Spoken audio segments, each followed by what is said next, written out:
Olá, pessoal da LCE. A nossa programação internacional continua.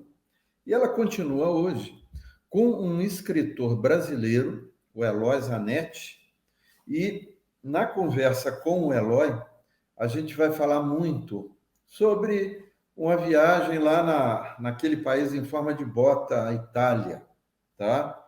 E por que o brasileiro vai falar da Itália? Bem, isso vocês vão saber daqui a pouco.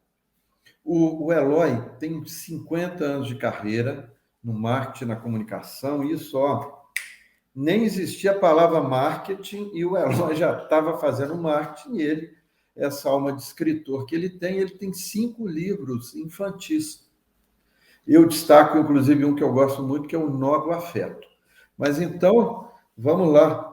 Eloy, bom dia, boa tarde, boa noite, de onde quer que você esteja. Bom dia, eu estou na Serra da Mantiqueira, sul de Minas, entre as cidades de Airoca e Alagoa, ao lado do Parque Estadual da Serra do Papagaio, a mais ou menos 1.500 metros de altitude. É onde eu achei o meu refúgio depois de aposentado. Pois é, o Eloy é paranaense, né? Mas agora está vivendo aí nessa terra maravilhosa que é Minas Gerais. Então, André, eu sou paranaense de Curitiba, com 45 dias de vida. Minha mãe, meu pai mudaram para Jacarezinho, no norte do Paraná. Ali uma região era chamada Colônia Mineira, porque os mineiros que fizeram o norte do Paraná, principalmente. E dali eu tive uma vivência com a cultura mineira, comida, costumes, aquela maneira meio arredia, meio tímida de tocar as coisas. E com 9 anos, face a uma geada que devastou todo o norte do Paraná, a gente voltou para Curitiba, onde eu tive uma outra experiência de vida, um choque cultural muito grande, porque principalmente o bairro onde a gente morava, existiam muitos europeus, onde se falava polaco, ucraíno, alemão, italiano, até russo, tinha vizinho russo. Então, esse choque cultural me fez uma vez, eu escrevi um artigo chamado Peras, Piás, Moleques e Jabuticabas, onde esses dois mundos que eu vivi. Isso foi muito importante na minha formação, né? De ter podido viver dois mundos diferentes, assim, logo na primeira fase da vida, né? E ali, em Curitiba, daí já entrei em contato com os meus avós paternos, meu avô italiano e minha avó sueca. Então, você vê a confusão que dá na cabeça de uma criança participar dessa vivência, dessa coisa toda, né? Então, era o dia inteiro eu estava ouvindo palavras de fora. Que legal, Eloy.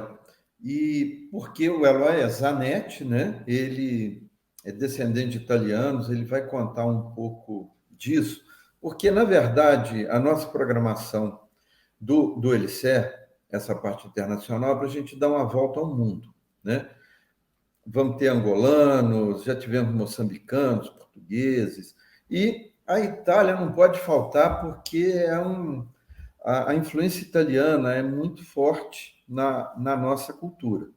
E o Eloy, então, ele vai poder falar um pouco tanto da família, mas quanto das palavras da língua italiana. Ele estudou italiano um tempão e tem histórias aí muito divertidas. E também de falar do país, né? E esses pontos de contato que a Itália tem com aqui, que tem a maior cidade italiana fora da Itália, que é São Paulo, não é isso, Eloy? Com certeza. A maior colônia italiana fora da Itália é São Paulo. Mas o italiano de São Paulo já é um pouco diferente do italiano do Sul. O italiano do Sul já veio mais campesino, mais agricultor, e em São Paulo vieram os artesãos, o pessoal de indústria, que formaram a indústria. Coisa semelhante aconteceu em Santa Catarina com os alemães, Santa Catarina e Rio Grande do Sul. A palavra ficou muito restrito ao pessoal da agricultura, enquanto o pessoal que laborava com fábricas foram para o Vale do Itajaí, para São Paulo, etc. Mas eu estive umas 6, 7 vezes na Itália, sempre a trabalho, e ela surpreende pela qualidade das coisas, como as coisas são tocadas. A Itália é muito semelhante ao Brasil. Eu tenho acompanhado, agora estudando italiano depois de velho, 75 anos estudando italiano, eu acompanho muitas notícias da RAI. Aí você vê o que está acontecendo lá em termos de política, em termos até de corrupção, é muito parecido com o Brasil. Tem uma professora de Brasília que fez um livro onde ela faz essa comparação, que se o Brasil quiser ser comparado a qualquer outro país do mundo, ele que se compare à Itália, porque nós somos muito semelhantes na universidade, no trabalho, o jeito de ver as coisas, o jeito de tocar a vida é muito parecido mesmo. Não sei se mais parecido que português, mas é muito parecido. Então, a Itália surpreende pela qualidade, pelo jeito que toca as coisas, mas isso vem de longo tempo, né? A história da Itália é riquíssima, dificílimo de você compreender tudo, né? Desde o início de Roma, do Império Romano, daí vem a parte do Renascimento, começa-se a esboçar essa literatura italiana, Petrarca, com a Itália Mia, que ele dá praticamente o início da língua italiana, né? Até chegar em Dante. Aí, no século 700 anos atrás, que ele unifica a linguagem italiana. Quando unificou a linguagem, unificou o país. Eu vi, assim, quando criança, tem algumas coisas muito... hoje, estudando italiano com mais afinco, com mais detalhe, algumas palavras que você não entendia porque que a gente dizia. Lógico que veio tudo do latim, né? Mas, por exemplo, a palavra guarda, que significa olhar, né? A gente usa muito essa palavra. Até um guarda de trânsito é o cara que está te olhando, um guarda que está na frente do banco, ele está te olhando, ele está olhando as coisas, guarda. Mas a maior curiosidade de palavras que eu guardei quando menino, de ouvir meu avô falando italiano, e infelizmente na época minha mãe não deixou ele me ensinar italiano porque ele falava muito palavrão, muita blasfêmia, né? Estava sempre dizendo qualquer coisa, uma martelada no dedo, ele já xingava Dio, Madonna, etc, etc. Minha mãe não me deixou estudar, e eu me arrependo de não ter estudado antes, a riqueza disso. É uma palavra que eu via no meu bairro, que é urca. Se alguém puder, depois, vendo isso, me ajudar a decifrar isso, eu agradeceria. O Eloy, Eu nunca mais ouvi essa palavra você urca, pode é uma espécie de soletrar essa interjeição. palavra? É uma interjeição assim, orra, ospra, como diz o polaco, égua, como diz o mineiro aqui do sul, né? Quando vê uma coisa bacana, assim.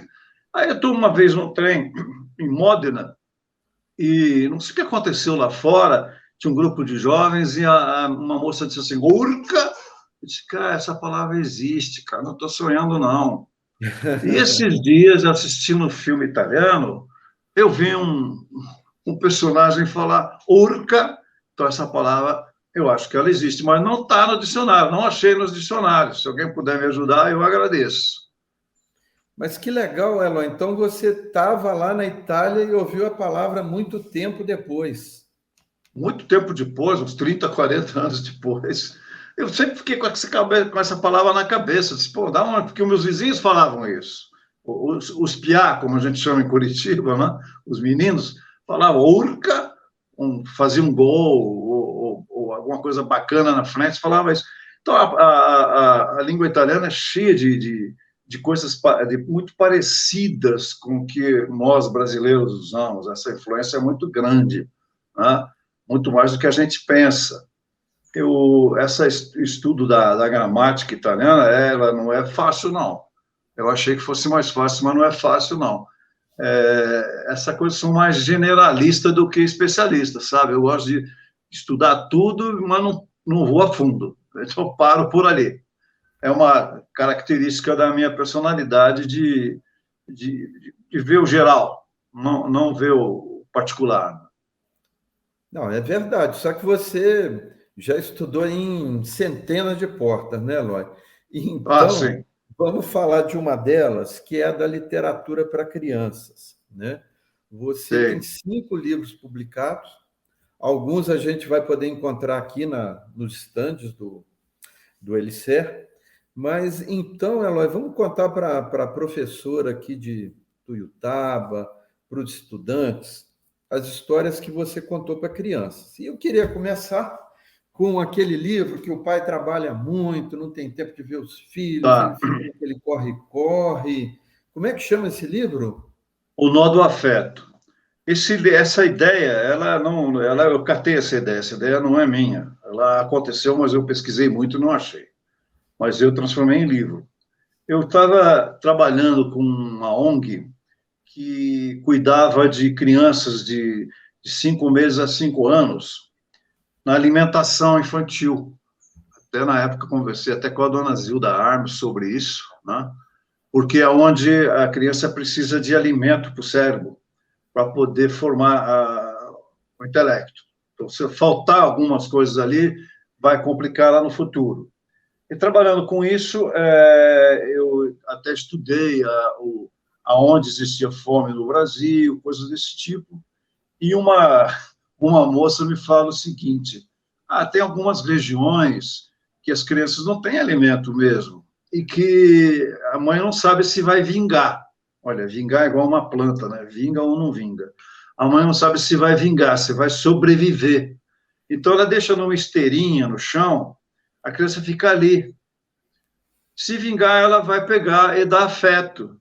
E se não vingar, faleceu, enterra e pronto. É uma coisa assim meio trágica. Mas aí esse afeto assim, é o que mais precisa nessa fase de um ser humano, é de afeto, de aquilo que te toca, que te toca, tocar corpo com corpo, pele com pele. A mãe precisa pegar a criança. E aí ela negava isso. Aí surgiu essa história do nó do afeto.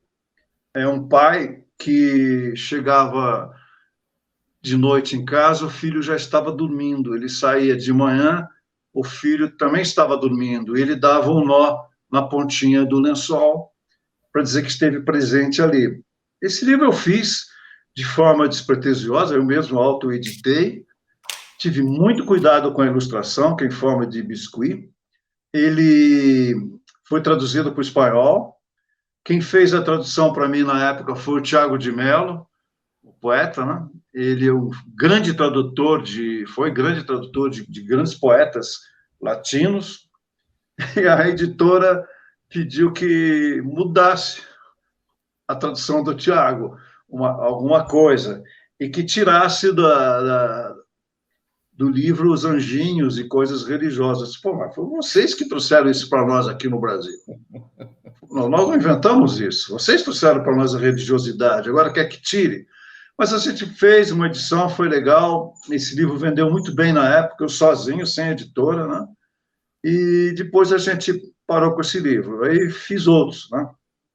Tipo do Ruivão, o Lobo Bom com Cara de Lobo Mau, que tem muito aqui em Minas Gerais, o Lobo Guará.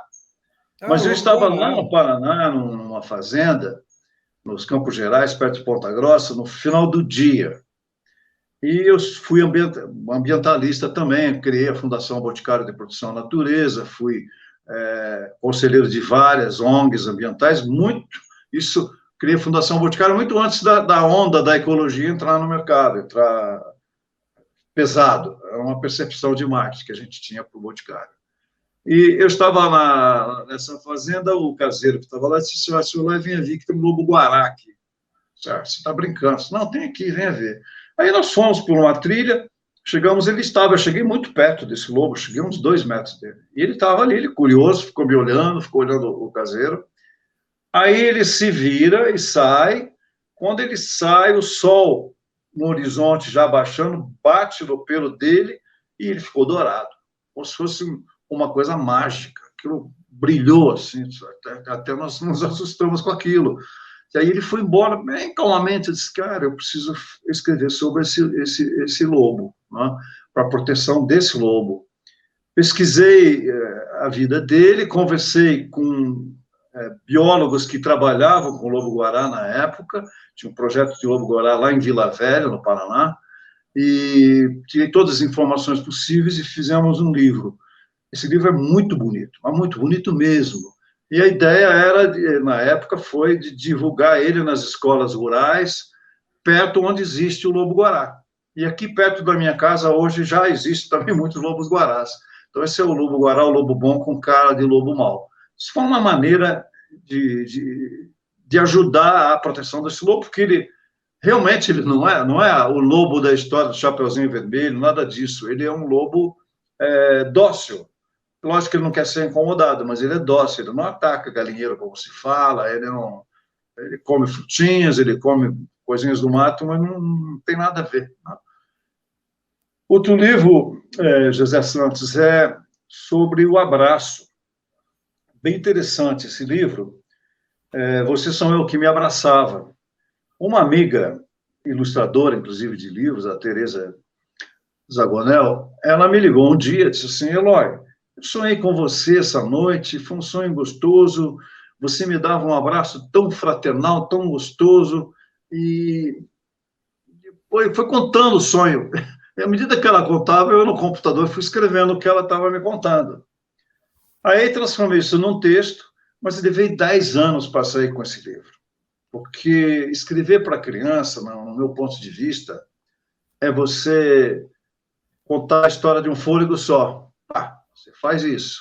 Não pode dar uma parada no meio do caminho, não pode dar um tempo de respiração no meio do caminho. Ela tem que ir até o fim.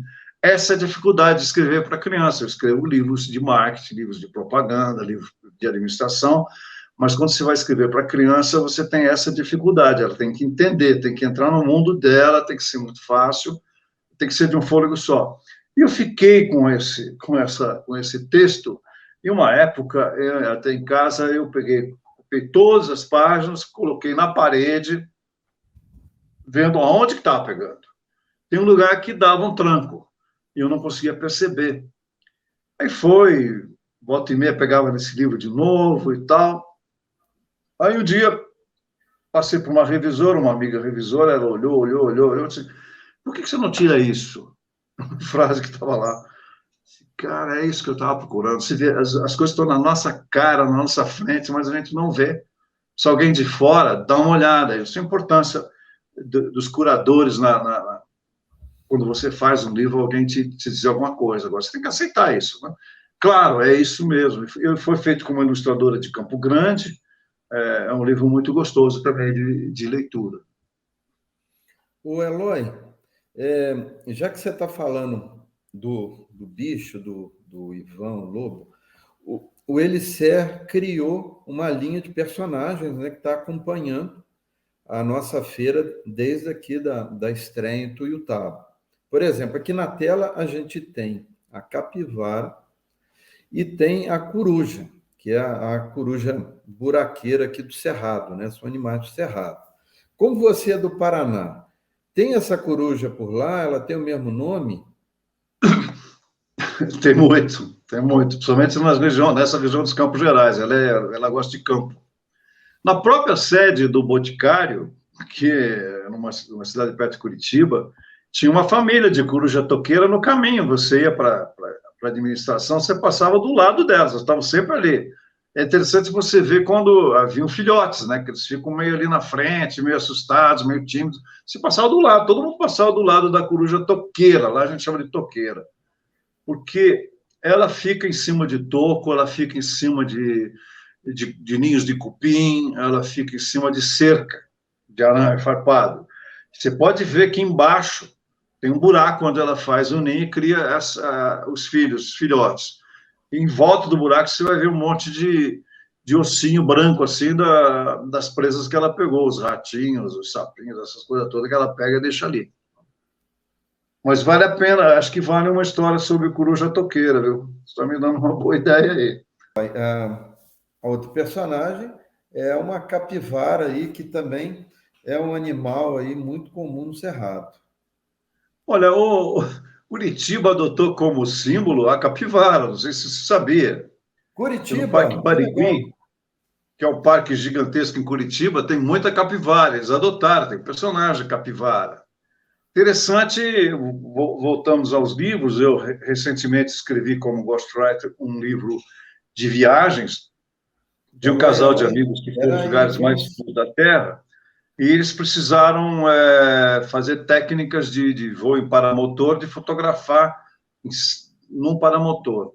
Aí, o primeiro Eloy, voo que olha eles só, fizeram para eu testar. acho que você não está ouvindo o meu áudio. O Eloy, deixa eu só te interromper um pouquinho aqui.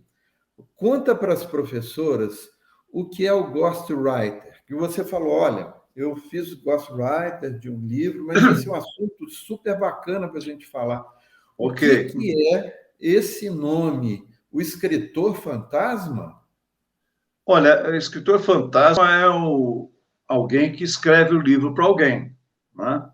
Então, você não vai ter o nome no livro, você pode ter nenhum nome como um supervisor de texto, mas no livro realmente é você que escreve para uma outra pessoa tem a ideia, ou ela tem a história, ela vai falar da carreira dela, vai falar de uma viagem, de alguma coisa assim, mas ela não sabe a técnica da escrita.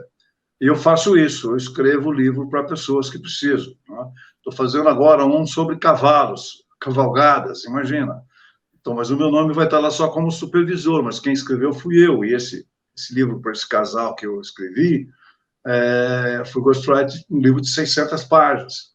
Mas voltando à capivara, nesse voo, primeira cena que eles foram filmar, aí perto de Belo Horizonte, inclusive, foi um bando de capivaras no rio. Nada mais Olha, brasileiro para quem está saindo para o mundo numa viagem de 4 anos de carro nos lugares mais gelados do mundo. Começar com uma capivara. Eloy, mas então me Vai. conta aqui, como que foi essa viagem? Quanto tempo eles demoraram e qual foi a trajetória aí? Quantos quilômetros eles rodaram? Eles já tinham feito o Roy, ele tinha uma ideia, ele era executivo de marketing de uma empresa chamada Rudnick, de São Bento, Santa Catarina. E ele teve a ideia de sair para o mundo, chega de trabalhar no mundo corporativo, eu quero viajar. Pegou a namorada e foram com o Land Rover, fizeram uma viagem em volta ao mundo por terra. E foi muito legal esse livro, foi um sucesso. Esse é o primeiro que eu fiz para eles. Depois, na segunda vez, eles, brincando no mapa, puseram o dedo no mapa e foram subindo por uma estrada, foram parar no Alasca. Disse, vamos fazer essa viagem, quer dizer, os lugares mais frios do mundo, latitude 70, que é lá no Polo Norte. Então, eles fizeram essa viagem até o fim do Alasca, a última estrada do Alasca, a última estrada da Sibéria, pleno inverno, onde chega a 60, 70 graus negativos, por cima de um rio, 1.000 quilômetros em cima de um rio congelado, e depois voltaram e fizeram a última estrada na Noruega. O livro ele tem uma técnica de escrever livro que eu aprendi com Gabriel Garcia Marques e depois com Amos Oz, né, escritor israelense. Israelense, né, o Amos Oz? Você prender o leitor nas primeiras 5 páginas. Então, as primeiras 5 páginas desse livro, Onde Acabam as Estradas, O Mundo por Terra Onde Acabam as Estradas, a gente trabalhou muito. Nós começamos um período na Sibéria e fomos levando, aí depois corta e volta para Santa Catarina, onde eles começam a preparar a viagem. Porque realmente eu tenho recebido, assim, as pessoas falam, tipo, essas primeiras 5 páginas me prendem, eu não quero largar mais do livro. E realmente não largam do livro. Quer dizer, esse ritmo de livro, que é uma coisa difícil de dar, esse ritmo respiratório, não deixa o cara parar para pensar. Vai levando, né? Mas em livro infantil é a mesma coisa, você dá uma virada só, tenta manter o ritmo até o fim, num fôlego só, porque tem que ter menos páginas, senão a criança ela desinteressa. Né? Mas, Então, olha, foi muito essa bom você questão de ter falado escrever aí. é um trabalho de estiva mesmo, é muito trabalhoso e dá preguiça. Acho que o grande inimigo do escritor é a preguiça. Dá preguiça. Você olha, para Exatamente. sentar na máquina, escrever, tem que ter muita disciplina, e para mim, a grande dificuldade é essa tal de preguiça, cara. Porque, pô, é complicado, principalmente aqui onde eu moro, com essa paisagem maravilhosa, você olha para fora, você, pô, o que eu estou fazendo aqui, né?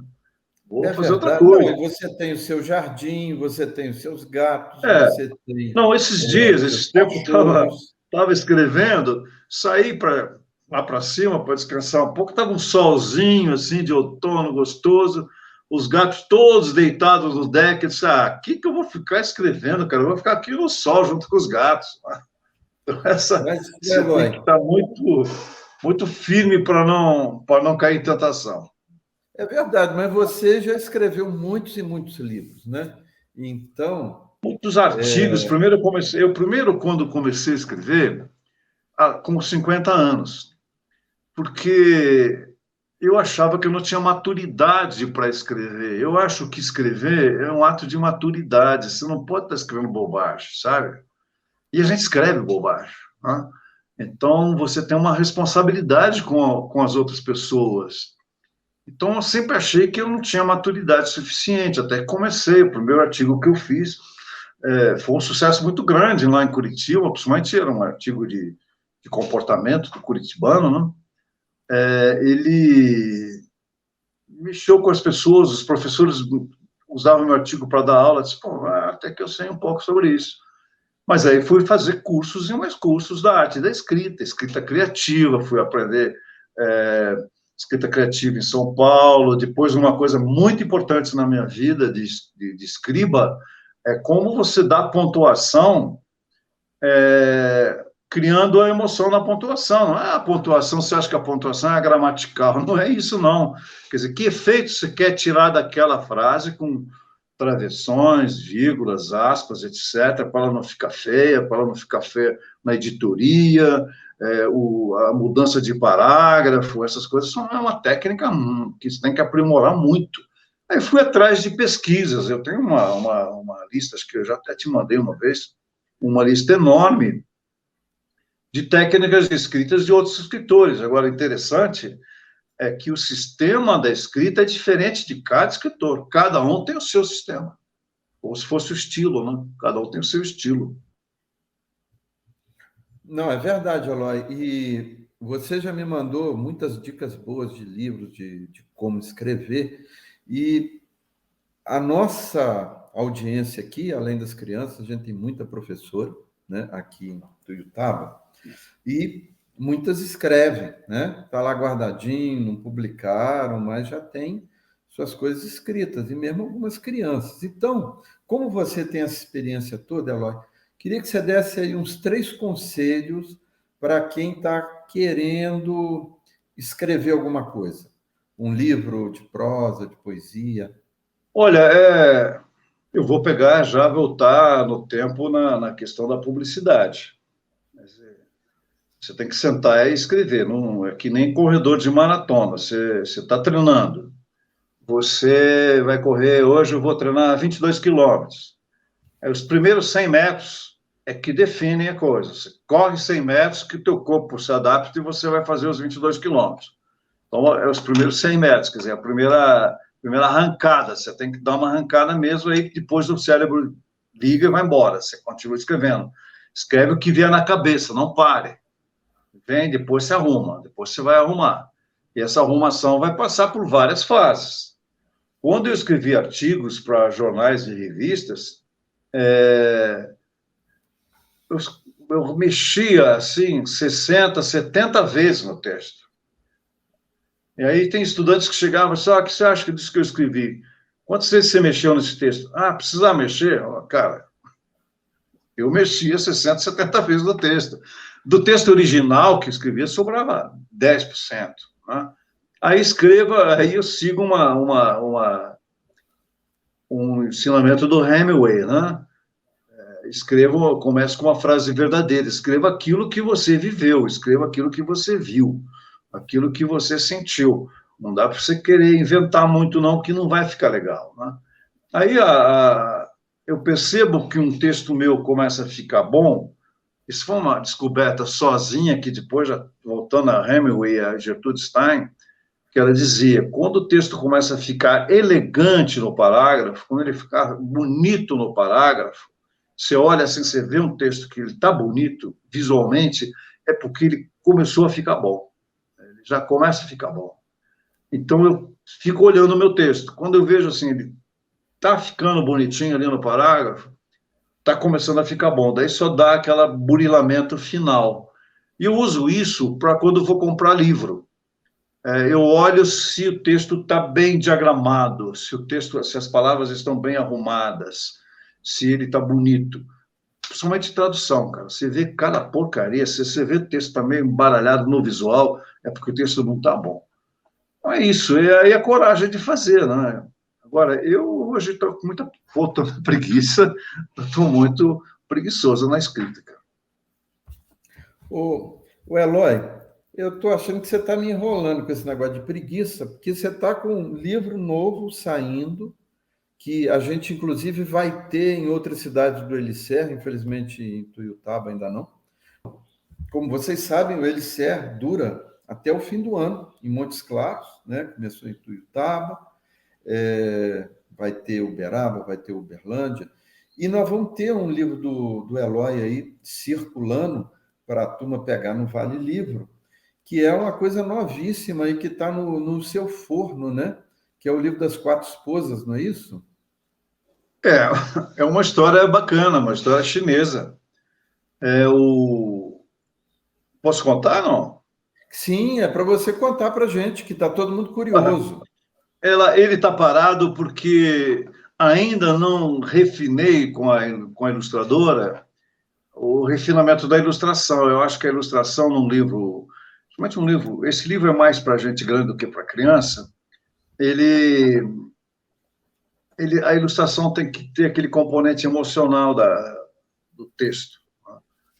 Todos os meus livros foram muito bem estudados, a diagramação, a arte, a ilustração, né?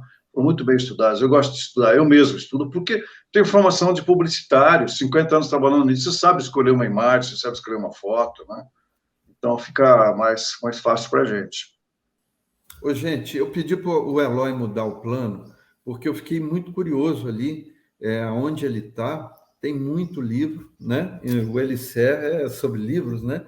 E olha que legal, ele deve, né, criar suas obras por ali também. O nosso assunto é Itália, mas antes da gente passar aí para palavras da Itália e tudo mais, Eloy, eu queria que você contasse um pouquinho qual é um resumo aí do livro das quatro esposas. Bom, estou corrigindo as ilustrações, né? A gente cata as histórias, né? Você procura as histórias, você tem que estar atento. Às vezes, a fala de alguém, uma coisa que você vê, um sentimento que você tem, serve de inspiração. As quatro esposas é a história de um... Sempre meio preocupado com as coisas da alma, né? As quatro esposas é o seguinte: é um senhor muito rico que tinha quatro esposas. Uma representava o corpo dele, que dominava ele de todas as maneiras. Outra representava os bens materiais que ele tinha, né, que ele era agarrado àquilo. A outra representa a mulher mesmo, que tinha um filho. E a terceira, ele não dava a mínima bola, ela vivia pelos cantos, triste, mas ele não chegava perto, deixava jogada, essa coisa toda. Um dia, o imperador do reino disse que queria fazer uma grande viagem, que ele se preparasse para essa grande viagem. E ele foi perguntar para a primeira, aquela que era o corpo dele, se ela iria com ele. Disse: não, não vou, não posso ir com você. Eu fico por aqui, você vai sozinho. Ele ficou muito decepcionado com aquilo. A outra, que representava os bens materiais, que ele defendia com unhas e dentes, também disse: eu não posso ir com você. Eu não vou ficar aqui, você que se vire, cara. Né? Aí a terceira, que era a mulher dele real, com o filho, disse: não, eu vou com você até a fronteira, depois eu não posso passar para a fronteira, eu fico aqui, você vai embora, eu fico cuidando do nosso filho.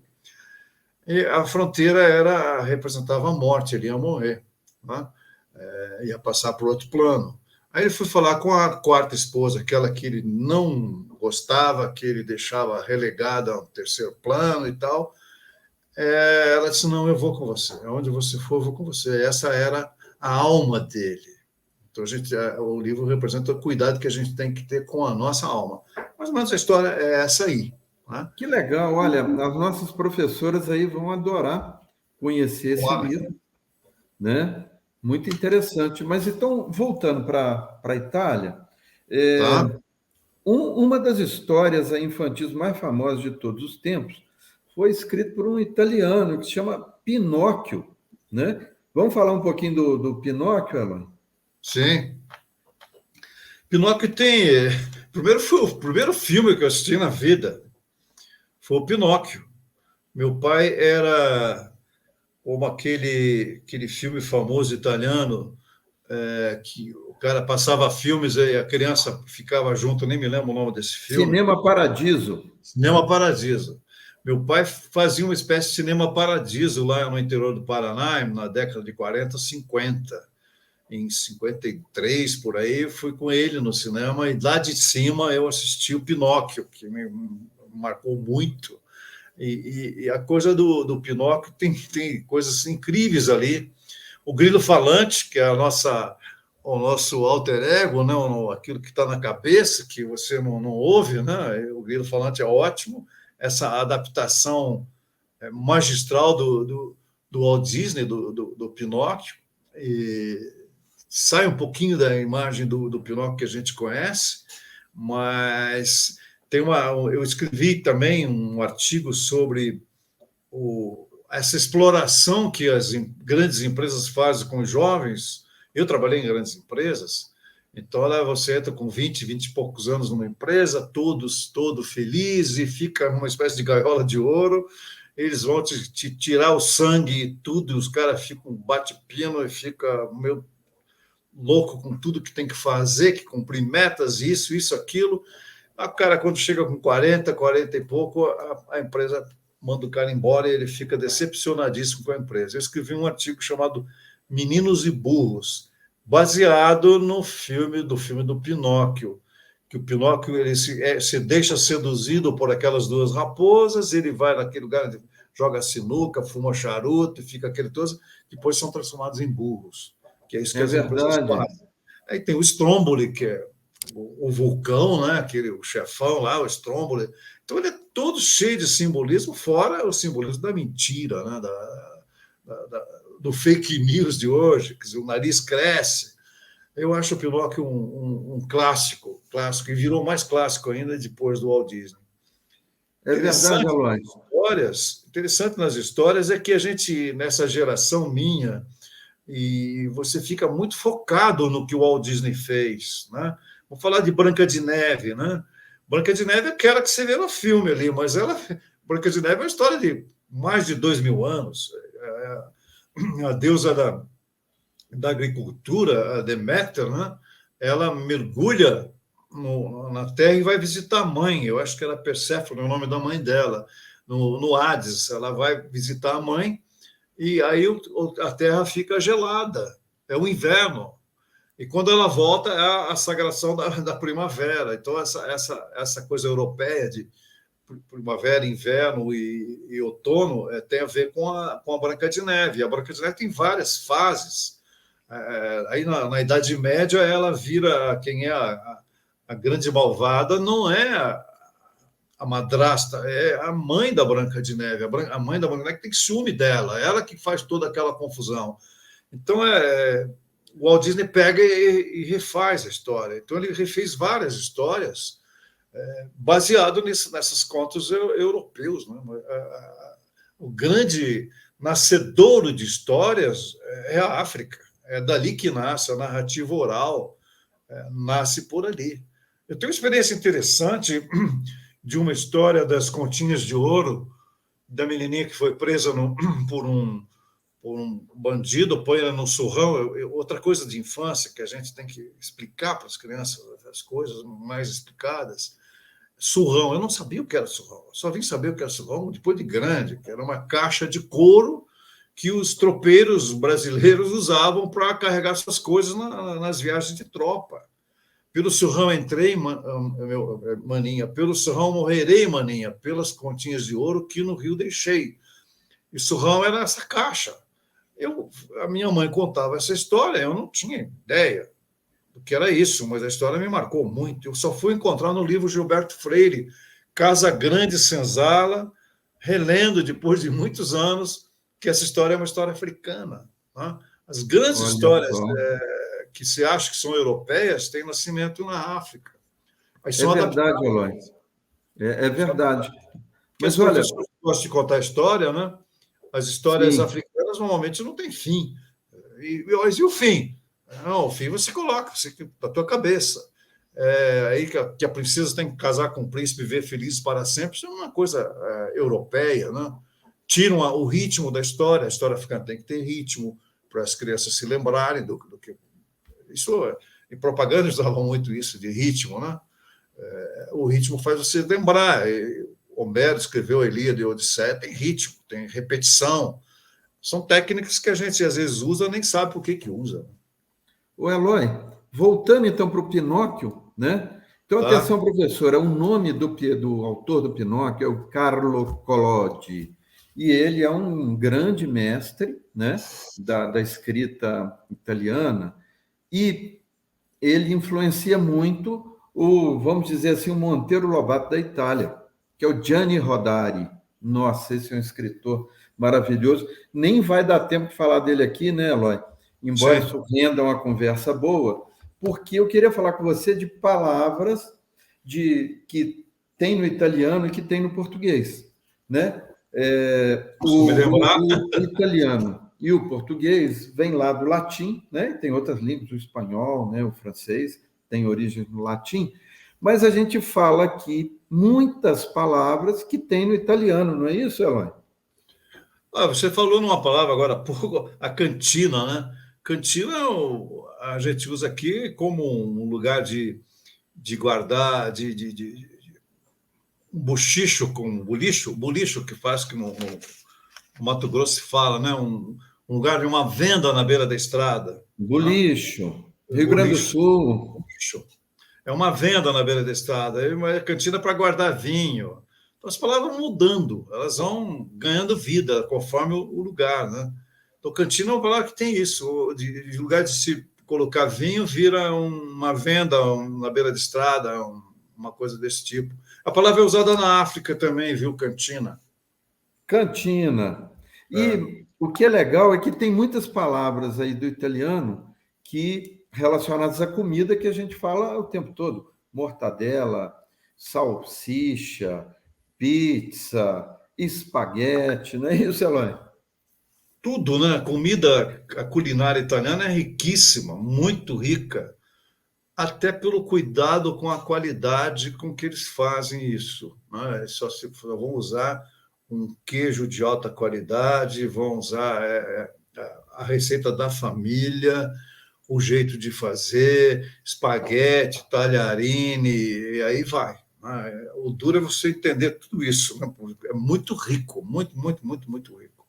Eu confesso sinceramente que na questão de comida ainda estou aprendendo.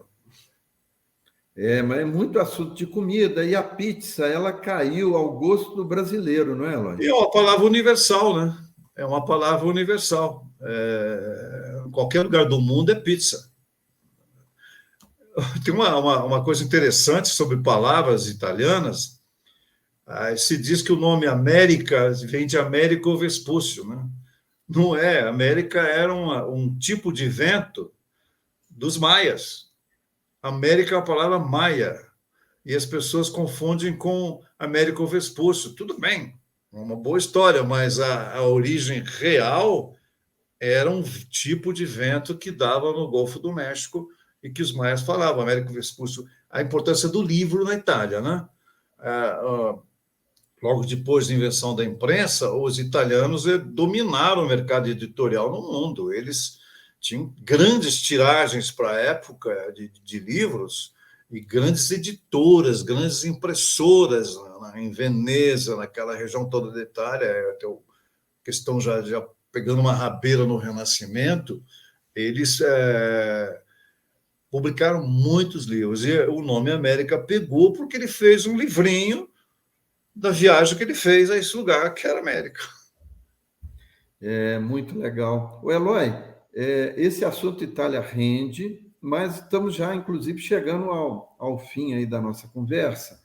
E o assunto final, aproveitando que a gente tem tanta gente ligada à contação de história aqui no Elicer, né? Realmente vai interessar muito esse público, a gente falar um pouquinho das histórias. Como eu contei para vocês no início, o Eloy tem 50 anos de carreira aí na comunicação, no marketing, antes do marketing ser essa palavra, e ele diz que o marketing é a arte de contar histórias. Então, o Eloy trabalhou muito com histórias e também com a contação através de associações, escreveu livros sobre. Vamos falar um pouquinho disso, Eloy? Bom, Mosê, eu ajudei a construir duas grandes marcas no Brasil. Uma foi o Bamerindos e outra foi o Boticário. E eu sempre trabalhei muito na minha intuição. Eu intuí, na época, que a construção de uma marca é a ligação de uma história na outra. Você vai amarrando as histórias, como se fosse as 1001 Noites. Né? Você amarra uma história na outra. E com o tempo você tem um posicionamento de marca, você tem um posicionamento, você vê a empresa daquele jeito. Né?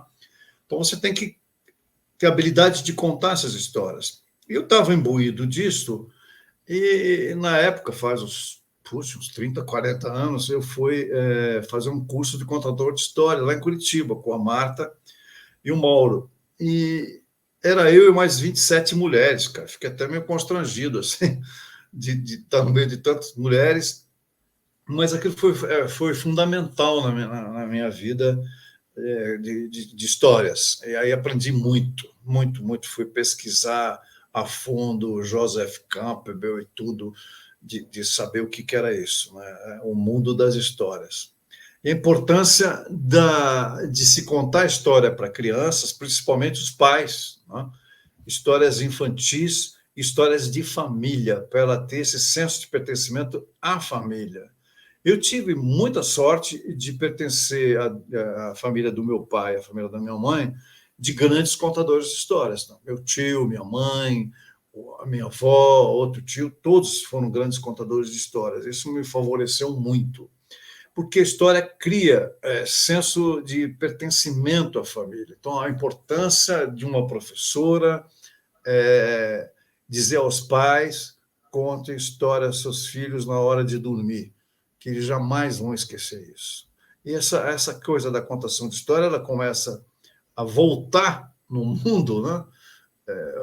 Houve uma interrupção com os filmes do Walt Disney, com os livros, etc., mas a narrativa oral, houve essa interrupção, ela voltou com muita força.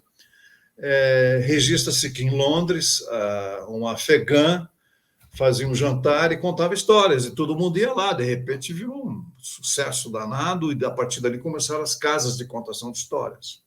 Eu criei, talvez, a primeira ou a segunda casa de contadores de histórias do Brasil, lá em Curitiba, formando professores. Isso faz muito tempo. E a última vez que eu vi os números, já tinha umas 2 a 3 mil professoras que formaram-se na Casa do Contador de História de Curitiba.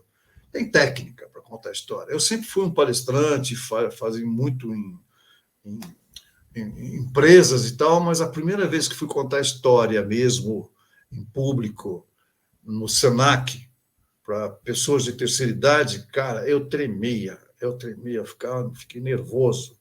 Mesmo? Por que eu estou assim se eu já tenho a cancha de falar em público, né? Aí comecei a perceber a importância da pausa na contação da história. Você tem que ter pausa, saber criar as pausas, saber dar aquele clima. Pesquisei, fiz um livrinho sobre isso, a importância da pausa na contação de histórias. E fui ver na música, eu fui ver os grandes contadores de histórias, quais são as técnicas de contar história, que você pode voltar, você pode errar, volta. É importantíssimo na contação de história isso. E conta a história do teu jeito. Treina ela para contar do teu jeito. Se me permite um pouquinho mais de tempo, eu fui uma vez dar aula de contação de história para executivos na BRH e passei um exercício das pessoas contar histórias na próxima aula. Escolha uma história e conta uma história. E uma senhora escolheu Eros e Psique. Eu disse: putz, tá ferrada, essa história é muito complicada, ela é cheia de detalhes, cheia de personagens, tem um vai e vem muito grande nessa história. Será que você vai dar conta? Eu vou tentar. Aí no dia, e ela disse que eu não sabia contar a história. Aí, no dia, todos os alunos ali, ela começou a contar Eros e Psique, foi indo. Quando ela terminou, ela contou de uma maneira magistral. Quando ela terminou, eu disse assim: quanto tempo você ficou contando essas histórias? Uns 10 minutos. Senão, você ficou 49 minutos contando essa história. Não me diga. Eu disse, você pegou a manha da contação da história. Ela se envolveu naquilo. É uma história Que difícil. legal. Você sabe contar a história. Para com isso, né? Porque é uma história maravilhosa.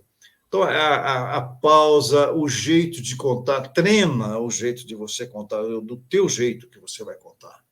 Não queira contar lendo. Incorpore a história, jogue para dentro do seu corpo, incorpore e faça do teu jeito. Não deu certo, errou, volta de novo. Agora, crianças gostam de histórias mais curtas, né? E você não pode errar também, porque se você errar o nome de um personagem, você falou Pedrinho e diz a história, lá na frente põe Joãozinho, ela pega na hora. Pô, mas não era Joãozinho. As crianças são muito curiosas, muito atentas também. Né? Uma vez estava contando história para crianças cujos pais eram portadores de AIDS. Né? E estava com um outro grupo de pessoas. A história em hospitais, assim, ela tem efeito curativo, ela vai direto no subconsciente. E o Mauro contou uma história, o alfaiate que não prestava atenção a certas coisas. Cara, eu fico olhando, Mauro, você contou a história para mim, cara. Essa história é minha. Para mim, que eu digo, ela me serviu de carapuça, essa história. Né? Muito boa essa história, cara. Então, às vezes, você conta uma história, a pessoa na hora pega na hora, leva algumas horas, leva alguns dias, leva alguns meses para perceber aquilo, ou às vezes não vai perceber nunca, né? Mas essa percepção depende de cada pessoa, vai ouvir de uma maneira. Agora, é muito, muito importante as pessoas, as professoras ensinarem e contar histórias para as crianças. Muito importante. Até para adquirir o gosto da leitura. Né? Desses livros infantis no chão, na mesa, no sofá, frequentes bibliotecas, porque o brasileiro lê muito pouco. Nós lemos muito pouco. Eu fazia perguntas nas empresas, quando eu fazia palestras, quem tinha o hábito de leitura, de 100 pessoas, 3, 4 no máximo. E se eram 4, 3 eram mulheres, não eram homens. As pessoas, a diferença cultural que a leitura traz na profissão de uma pessoa é muito grande. Você pode ser um bom médico, um bom operário, você pode ser um bom empresário, mas só vai ser melhor se você tiver formação, essa universalidade que a leitura traz. A diferença de quanto eu tenho de vocabulário para explicar as coisas. Então, um vendedor de uma loja normal domina 3, 4 mil palavras, o chefe dele 5, 6 mil palavras. Agora, um executivo de alto nível, presidente de uma empresa, normalmente vai dominar de 40 a 50 mil palavras. É isso que eu falo para os jovens. Quer fazer diferença na tua carreira? Comece a ler. Tem que ler. Essa coisa aí, no fundo, é uma parte da minha biblioteca. Você conhece, né? Eu nunca guardo livros, esses são os livros que eu guardo, né? Porque são importantes para mim. Agora, eu dou meus livros.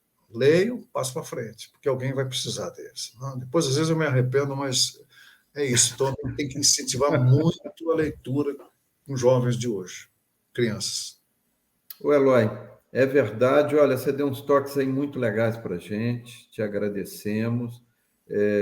O bom é que depois todo esse material aí do Elicer vai ser transformado em gravação, distribuído também para as escolas.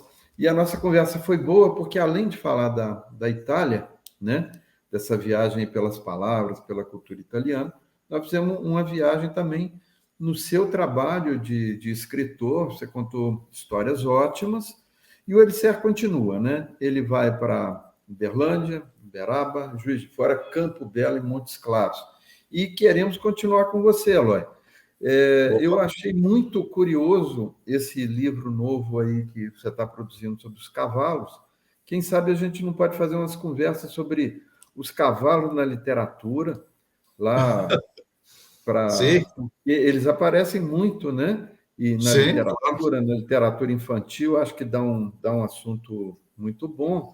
E, Eloy, dos seus livros, então, vamos recapitular para o pessoal ficar ligado. A gente tem o Nó do Afeto, a gente tem o Ivan, né, que é o lobo, né? Certo. Tem, deixa eu tentar me lembrar agora. Tem até Gibi da Mônica, né? Que a gente Ah, fez. sim, o Eloy ainda tem essa façanha. Ele foi roteirista de uma coleção, né, Tamo junto. de gibis da Turma da Mônica sobre educação financeira. São 6 gibis que falam, né, das experiências da turma com essa questão do dinheiro, de onde vem, como guardar, o melhor uso. Isso foi apoiado pelo Sicredi. O Eloy, conta um pouquinho aqui, essa história é interessantíssima. Começou no Elicer, lembra? Lá em Uberlândia, há uns 4, 5 anos. Um amigo meu que é diretor de marketing de corporativo do Sicredi me ligou, eu estava lá. Eloy, você conhece alguém que conhece o pessoal da Mônica? Está na minha frente, que é o José Santos. Aí você entrou na conversa e, a partir daí, nasceu essa ideia de fazer os livros infantis de educação, de livros não, gibis infantis para a educação financeira para crianças. Isso foi editado a última vez que também soube, 2 milhões de exemplares de cada gibi, que foram distribuídos nas escolas do Paraná, de Santa Catarina e Rio Grande do Sul. Eu não sei se ela foi para o resto do país, mas acho que foi também, né? Então, essa técnica de gibi é uma técnica que entra muito fácil na cabeça das crianças. Mas tem um livro de infantil que estava falando, que é Seu Vizinho é Aquele que Mora Perto do Seu Coração, que é a função dos dedos, da mão, né? Cada dedo, seu vizinho, seu minguinho, pai de todos, fura bolo, mata piolho. A partir da função dos dedos, eu fiz um livro ensinando criança o trabalho em equipe, porque os dedos trabalham em equipe. Um não manda o outro fazer isso, fazer aquilo, não, eles fazem, eles têm que fazer, fazem. Eu vou pegar uma caneta, eu peguei caneta, eles foram automaticamente pegar. E se eu for tocar um piano e esse dedinho precisa de apoio de força, esse aqui neurologicamente transmite força para o outro. Então, eu estudei muito a questão da função dos dedos antes de fazer esse livro. Ficou um livro muito bonito também, né? E aquele joguinho que se faz com um barbante que as crianças vão passando assim, nem me lembro o nome, tem no mundo inteiro isso. Mas isso é uma brincadeira dos índios, das crianças brasileiras. Esse coisa com cipó, com tira, foi inventado pelos índios brasileiros, pelas crianças brasileiras. Está no mundo inteiro. Eu vi na Ilha de Páscoa uma criança brincando com isso. Você olha aí onde é que chegou essa coisa, né? Então, tudo é história. É verdade, tudo é história, Eloy. E então, olha, nós chegamos aí ao fim da nossa conversa. Foi muito gostoso viajar aí com você, Eloy, pelo mundo das palavras. A programação do Elicer continua. E então, Eloy, muito obrigado. Dê aí sua palavra final, aí, a sua despedida para o nosso público. Olha, eu acho essa iniciativa do Humberto, de vocês, que estão na Elicer, muito, muito, muito rica, principalmente essa questão dos vales livros, de estar levando livro pelo Brasil afora, eu acho importantíssimo, tem que ter mais coisas desse tipo. Há carência muito grande de incentivar a leitura, principalmente com criança, porque depois o sujeito fica preguiçoso e não consegue ler, o olho não acompanha. E é um mundo maravilhoso, esse mundo da editoria, esse mundo dos escritores. A gente está muito longe ainda de outros países na questão dos hábitos de leitura. Isso tem que ser ali. Eu estava conversando com um rapaz que está meu jardineiro aqui, ele começou a ler agora. Ele disse, nossa, eu ponho o livro em qualquer lugar e fico lendo. Eu disse, bacana que você está descobrindo isso. Então, uma vez, um pedreiro que trabalhou comigo, ele disse assim, estava na praia e tinha um outro pedreiro que ficava lendo. Eu disse, por que você lê? Eu disse, porque faz diferença na vida. Aí ele, como pedreiro, começou a ler também. Ele disse, olha, seu Lai, faz uma diferença enorme na vida. Eu era uma coisa, hoje eu sou outra, porque eu comecei a ler. E o povo brasileiro é muito da tradição oral, vinda dos indígenas, dos africanos. fala, é a voz, isso é importantíssimo, mas o letramento é mais importante ainda. Então é isso, gente. Espero encontrar vocês num dia qualquer por aí. Um abraço, José. Tá ótimo, Eloy. Olha, muito obrigado, né? Os seus livros vão circular pelo ICE e esse ano a gente continua com você aí nas edições das outras cidades, tá bom? Muito Legal. obrigado. Um abraço, tchau, tchau.